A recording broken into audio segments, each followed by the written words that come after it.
Hello, welcome back to episode 4 of Analysing Atalanta here. My name's Lee, or FM Analysis, as you may know me from Twitter, or indeed from the YouTube channel name. First of all, apologies that there's been a little bit of a delay between episode 3 and episode 4. Some of you that follow me on social media may be aware that my writing commitments got a little bit more hectic as the football season starts. I've not had a lot of time to play Football Manager, and I've not had a lot of time to record, so hopefully things are going to be a little bit more regular going forward, and certainly with this series for Football Manager 16 and with the new one that I have planned for Football Manager 17, I'm hoping to get regular content out to you guys. Now, when I last left you, let's have a quick look at the schedule screen. When I last left you, we lost 2-0 to Juventus. That was the game when obviously I tried something a little bit different tactically to try to create traps for the Juventus wide player Stefan Lichtsteiner, the right back. Unfortunately, when I came back to the series after that match, I realised that I hadn't actually saved the game. So I decided to do the right thing and to holiday the game one day at a time until I got a loss. Unfortunately for me, I lost the return games that were 3-0 to Juventus instead of 2-0. So our goal difference took a little bit of a hit, but that's what I get for not saving, frankly. Since then, as you can see, we went on to lose 2-0 to Fiorentina. Very disappointing game in which we really struggled to create anything at all. Since then, I actually changed tactic, but we'll look into that in just a little second. As you can see, we've then gone on a huge 5-game win streak. Marco Borriello, who wasn't even in my first team plans at the start of the season, has come into the side and now has a remarkable goal scoring record over the space of 4 games. He has 6 goals, so obviously he's played his way into the first team, and as you'll see, he is going to be one of the key components for the new tactic going forward. Wins away to Bologna, home to Sassuolo, away to Udinese, at home to Chievo Verona, and away to Genoa.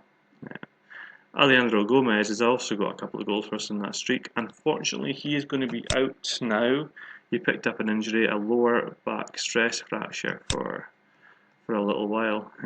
He's going to be missing for a while. So Alessandro Diamanti, who hasn't impressed me at all, will get more of a run in the first team just purely because I don't have that many options. So before we go into our next match, which is a home game against Lazio, Lazio themselves haven't been doing too well in the league so far this season. As you can see, they're sitting in 6th place. The results have been up and down all over the place, really. A 3-0 win against Frosinone, but Frosinone should be one of the weaker teams in the league, so that's no surprise. They beat Torino, they lost to Palermo, drew at Carpi, again another weaker team, and now we face them. Now, I've done the same thing for Lazio as I did with Juventus before the last episode. I've gone back through a selection of their matches so far this season, just to analyse their style of play, their formation, their shape, how they attack, how they defend, and which players to look out for. Unfortunately, what we've hit upon is that there are 2 players to really watch and worry about for this upcoming match, and they play on opposite sides of the pitch. Felipe Anderson is the Brazilian winger who he plays very much in his favourite role for Lazio as an inside forward coming from the left hand side. He's very creative, very difficult to pick up, and there'll be a huge onus on our right back Conte in this match to keep him quiet. On the other side of the pitch, they have Dusan Basta, I think I saw him here, coming forward from the right back slot. Dusan Basta has been one of their key players this season. As you can see, 7.73 rating over 14 games, 2 assists, 3 players of the match. Then the games I watched, Dusan Basta was getting forward, stretching the width of the pitch and getting a couple of really good crosses into the box. So because the key players for Lazio were on opposite sides of the pitch, I'm not going to look to do anything tactically in terms of changing the positional slots of my players, because it just gets a little bit messy at that point. But here is how the tactic has developed. I haven't changed instructions, I haven't changed mentality, team shape, anything like that. Player instructions have altered, but we'll look into that a bit later. Oh, just realised I should really have told you that there was a transfer. I did sign 1 player before the end of the transfer window. Those of you who follow Dead FM on Twitter and on YouTube, and I really recommend that you do, if you're aware of his Wunderteam saga, then Raphael Holzhauser will be a familiar name for you. I managed to pick Holzhauser up from Vienna for a snip at 1.4 million. I was surprised I was able to get him so cheaply. As you can see, he's only 22 years old. His value dropped a little bit after I signed him, but that'll stabilise, that'll come back up as he plays a little bit more. But passing 16, penalty taking 17, I don't really care about that. Technique 15, first touch 15, composure 16, vision 16. In essence, he has everything I'm looking for to be the controller in the centre of the park for me, which is why Holzhauser now has the attacking playmaker slot and a support role on the left-hand side. I don't normally play with flat midfield threes. I like to have players in either the attacking midfield or the defensive midfield slot. So this is kind of an experiment for me to see how much of a difference the roles and instructions can have in terms of positional structure within the team. I'm glad that Luca Signorini, one of my favourite players for Atalanta, Luca Signorini is back from injury at last. So as you can see, he's come in as a centre midfield defensive player. 29 years old, he's one of our most experienced players. He's got a lot of experience behind him, and you can see his mental stats: 15 determination, 15 leadership, 15 vision, 16 aggression, not too keen on that, and also 15 technical skills, 15 technique, 16 passing, 14 free kicks, 14 first touch. He's very much the controller in the team. He's the player who I expect to sit and connect with the back four or the back twos or wherever we're attacking, and to really just play the ball forward sensibly, keep possession, maintain our shape. Other than that, there's no huge surprises. We still have Marco Borriello, as he's come into the team. He's now playing as a deep line forward in attack duty.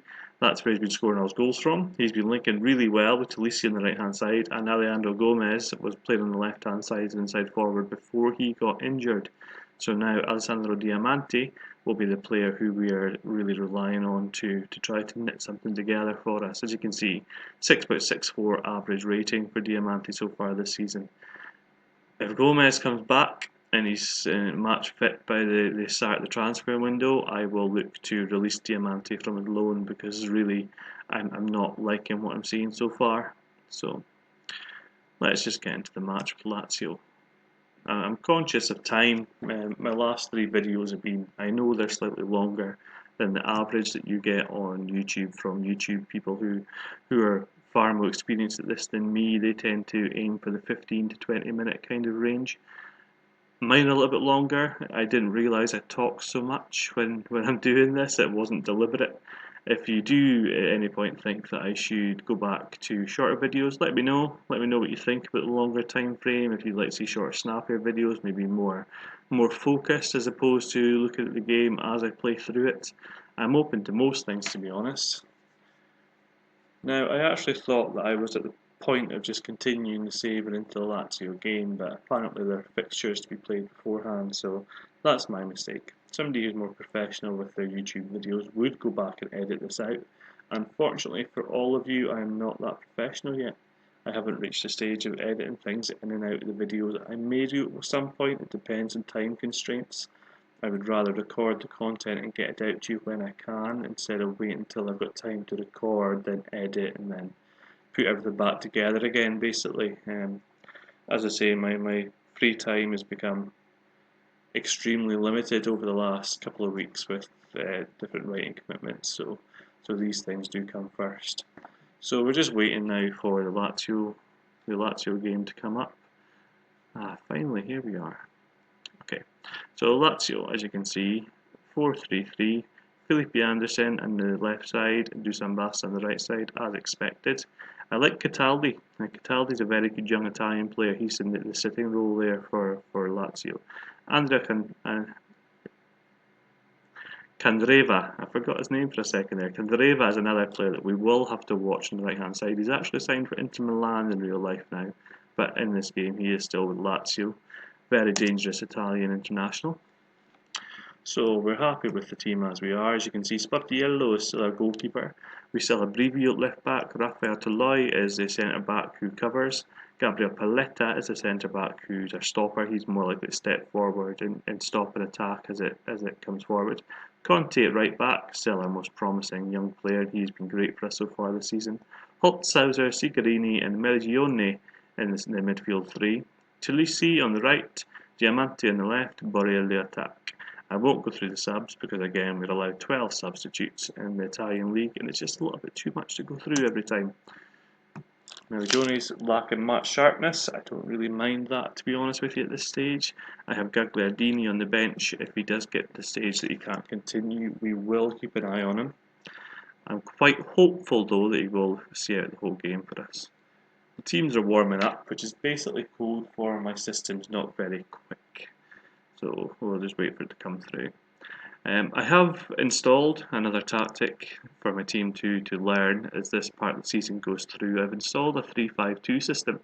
The two up top are a target man and can't remember the second role that it had there. I think it might be an advanced forward. Basically inspired by a post that I saw by James and FM Pressure, who looked at how he uses a target man system, a target man player in a front two. I would highly recommend you go and check that out. I'll drop a link into the description of the video as long as I remember. I'll try to remember. And it really inspired me to try something with a front two. So the 3-5-2 will be used at some point in the season. Hopefully we'll be able to show you how it works. Just an aside, you can see there Juventus played 8, won 8, drew none, lost none, goal difference of 20, and sitting 6 points clear of us in second place, tied with AC Milan.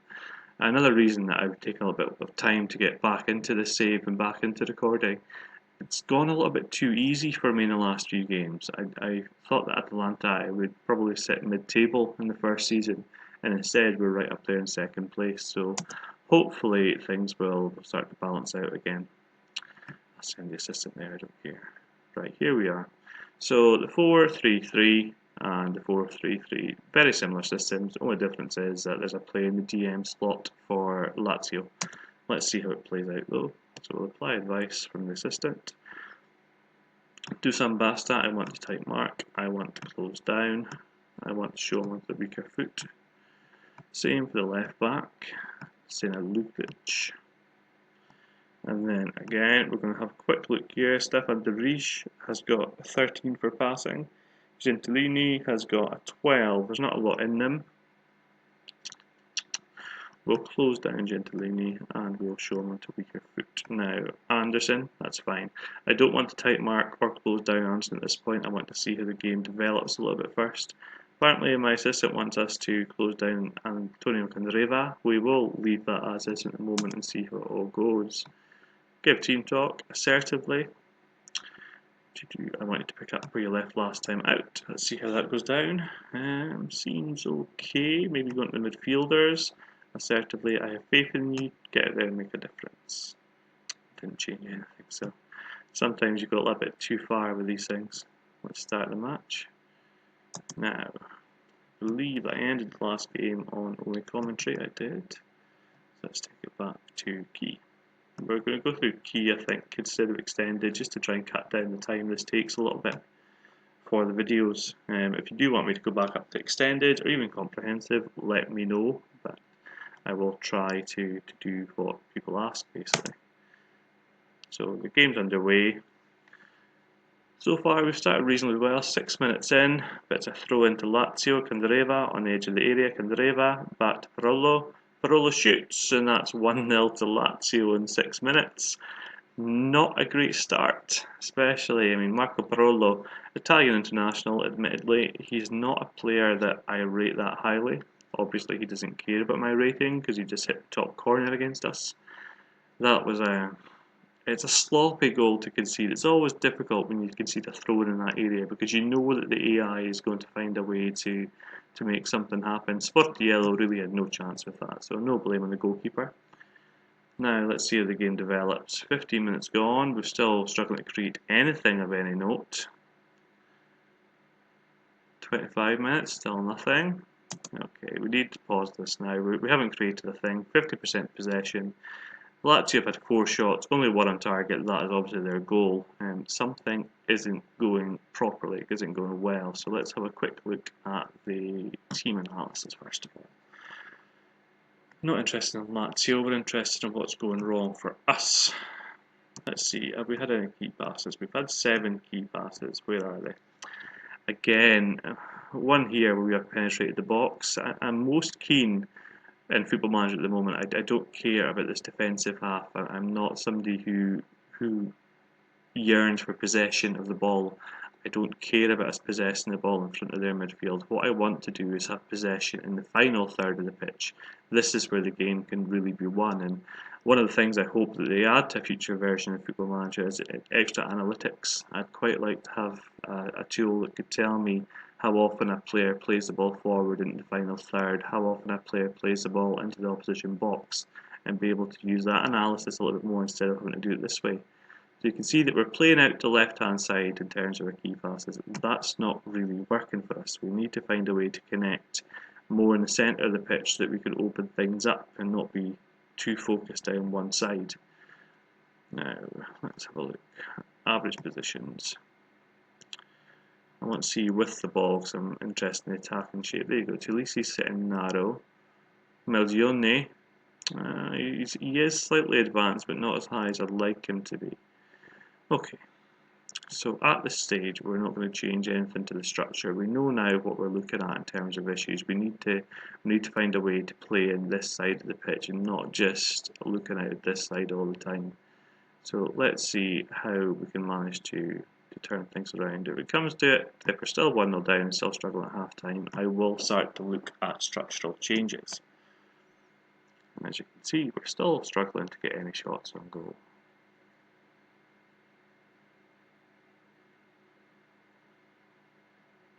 This is a team, obviously, we've gone on a big winning streak, and right now we're not playing like it. That's a whole half of the game at home when we've hardly had a sniff of the ball. So, team talk, come on lads, show a bit of desire. We're not looking very happy at the moment, so I'm going to go and do individuals as well, assertively. You have the ability to make a real difference for us today, get out there and do it. And we'll do that for all 3 stratas. They're frustrated, they know they should be doing better than this, so I'm not entirely looking furious. Tulisi's furious about what's happening. That's probably because he's not getting past the ball. First thing we're going to do is up to a control mentality. We're going to look to play forward a little bit more than we have been in the first half and get in behind getting behind Lazio. I'm really not coaching Lazio, maybe I should be though. So here we are, second half kicking off. Oh look, a highlight. Cataldi out to Lulic, Parolo, the goal scorer, and there, that's over. So Djordjevic, the Lazio striker, is injured. We're going to make a change. On comes Alessandro Matri, who's an experienced Italian player. We're now moving forward. This is ridiculous. We still haven't created anything. Nothing. So let's have a look at the tactical overview. This is actually quite interesting. This never happens to me. So Borriello, deep line forward, it's not working. Let's go for the attacking forward. What do I want to do? What do I want to do? The options are obviously there. We could move one of the midfield 3 into the AM strata to create what we had before, basically in a 4-2-3-1, but instead of 4-3-3. I'm not convinced that's going to be the way to go. What I may do instead, actually, this could be time. Let's switch. Here is, I've named it Atalanta counter because it was going to be a counter mentality that we use. It's now going to be a control mentality. We are going to look at the 3-5-2 that I discussed. It's going to mean some positional changes, obviously, at the moment. I'll move Borriello in as the target man. Diamante is okay. It's a false 9 that I had there. So Diamante can play the false 9 role. Let's leave him as it is. We still have 3 central midfielders. Holtzhauser will be a box-to-box midfielder.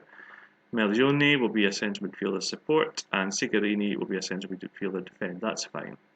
The full-backs are now wing-backs, both on attack duties. Talisi's not going to obviously play centre half for us. That wouldn't be very smart. So let's look for his. We're going to go with Stendardo, who is an experienced Italian. He's okay as a cover. Okay. I think we're going to go ahead with this and see, give it a little bit of time. I haven't actually used this tactic yet in a competitive match, so it'll be interesting to see whether we can create anything over the next half hour, or if this is going to be the most boring episode on the face of the earth. So let's get going. Tactical changes being made, substitutions being made. Tendardo is on for centre half, and Lazio making a sub. We're still not finding a way to penetrate into the Lazio box. You can see they've had 7 attempts at goal, 1 on target. We've had absolutely nothing. Nothing. It's all a bit crazy, to be honest with you. I've never seen this happen. Oh, here we are, look. Sportiello with a free kick. Finds Deloy across to Paletta. Paletta should look centrally. It's too long into Borriello's head, though. Now Malagione should pick that up. Now look at the wide player. Look at Conte on the right hand side, but he comes back inside to Sigarini. Now he looks for Conte, who manages to beat his man, Diamante. Conte again. Malagione get the ball in the box. Oh, there we are, Diamante. Diamante maybe restores a little bit of my faith in him there. That was a relatively well worked goal. This tactic, I should probably touch on it. It's more direct in terms of build up than the original 4-2-3-1 and the 4-3-3. That's why it was initially named counter. My plan is to use it to try to get past teams who are slightly stronger than us, and I wasn't expecting Lazio to be stronger than us, to be honest. 80 minutes gone now. You can see we've scored with our only shot on goal. I'm going to look to change things though. We need to go for a win. We need to keep this momentum going. We need to create something. We need to do something more than we are at the moment. So Malagione, I think 6.80. Sigarini is the captain, 6.50. No players here really covering themselves in glory. So the first thing I'm going to do is withdraw Malagione for Gagliardini. Then we're going to go look at taking on Maurizio Piniglia for Borriello in the target man slot. He can play that slot very well too. He's natural in the role. That's all our subs made. We're going to stay with, you know what, we might even up our mentality. Let's up it from control to attacking and see if we can make something happen over the next 8 minutes. We're at home after all. Here we are, 85th minute, 86. Is anything going to happen, or are we going to be left with 1 goal to show for this whole match? 1 goal, 1 shot. This is just going to be the last highlight, Brivio. The last highlight before the game's over, I would imagine. Here we are, 1-1. Well, that is surprising. I'm not upset by the fact that we've drawn with Lazio.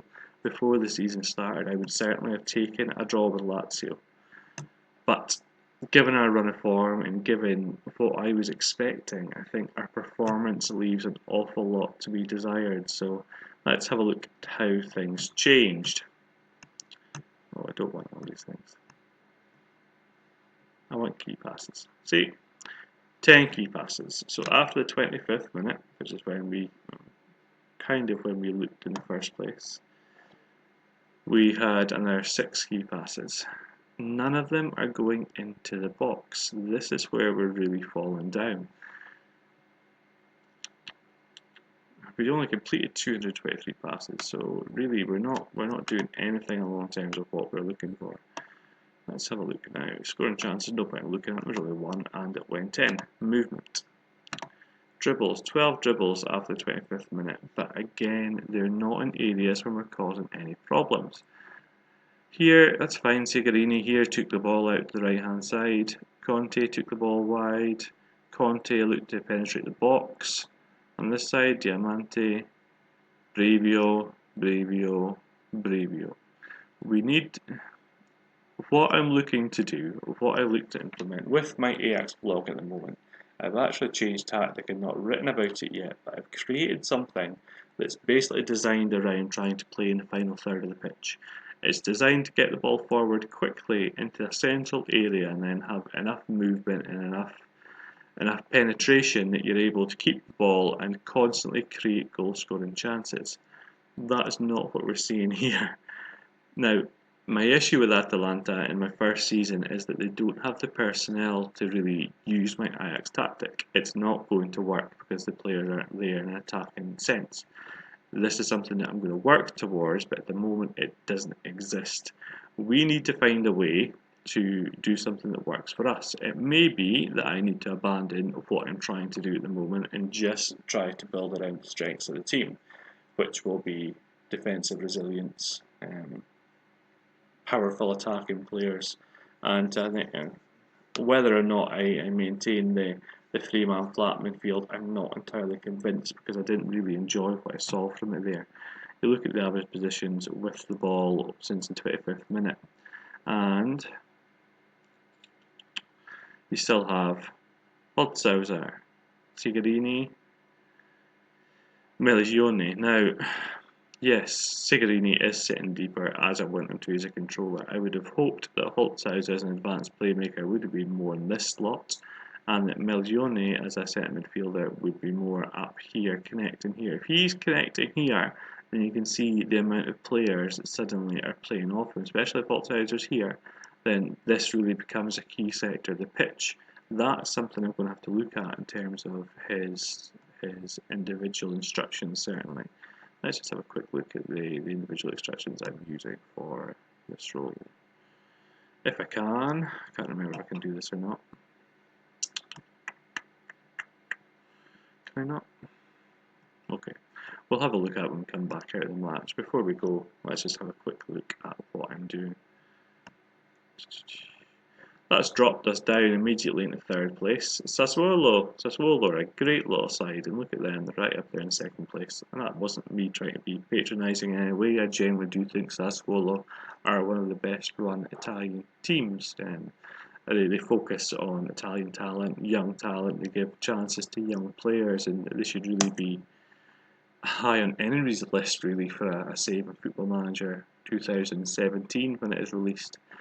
On my Twitter account, I will start to carry information about 2017 as I get it. I'm part of the Gold Star affiliate scheme through SI, so I do get some information before others do, and I will have some codes for the game to give away, so keep an eye out for that.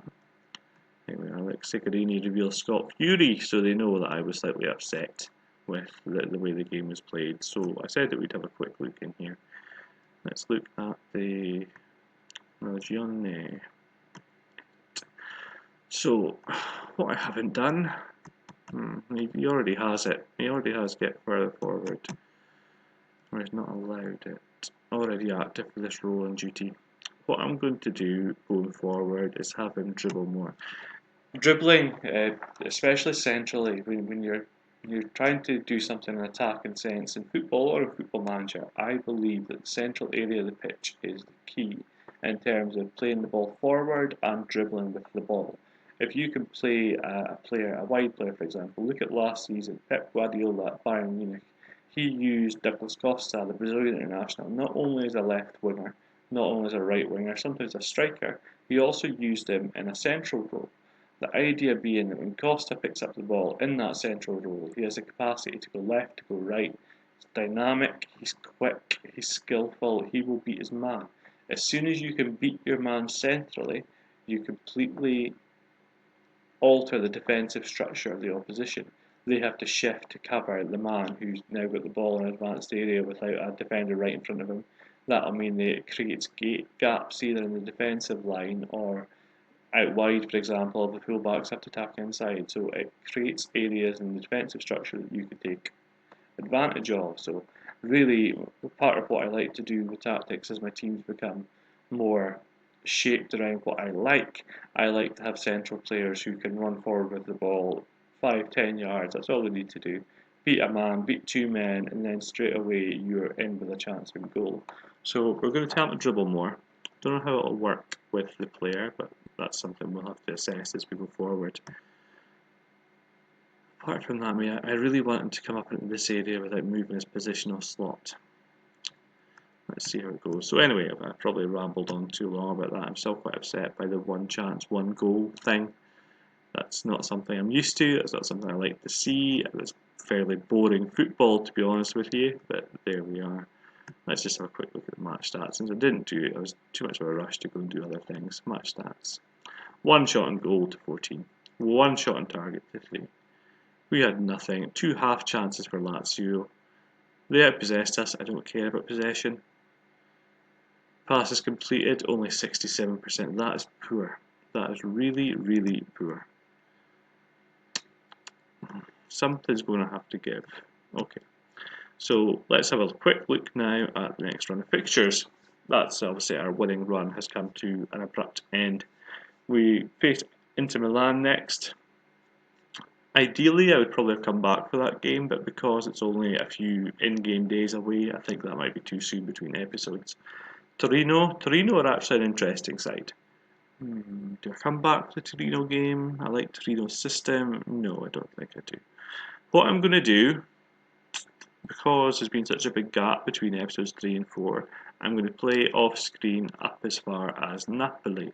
Napoli away on the 6th of December. That will give us some time here to see if I can figure something structurally out to amend what's been going wrong, and then hopefully come back to you with a clear idea of what we're doing before the Napoli game. And again, there might be a couple of experiments in there, who knows. This is what this whole series is about, really. It's about trying different things tactically that I haven't tried very much before, so we can see this shows that I am by no means a tactical expert.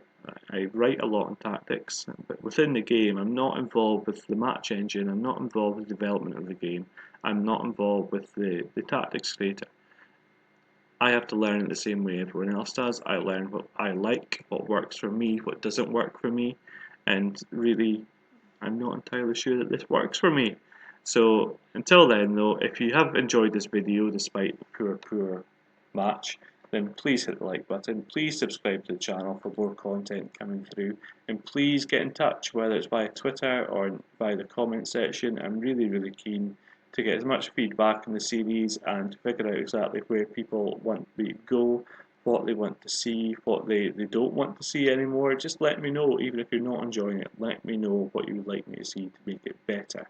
I'm keen to get as much feedback as possible because I am new to YouTube. Okay, but until then, take care. I'll speak to you later. Bye.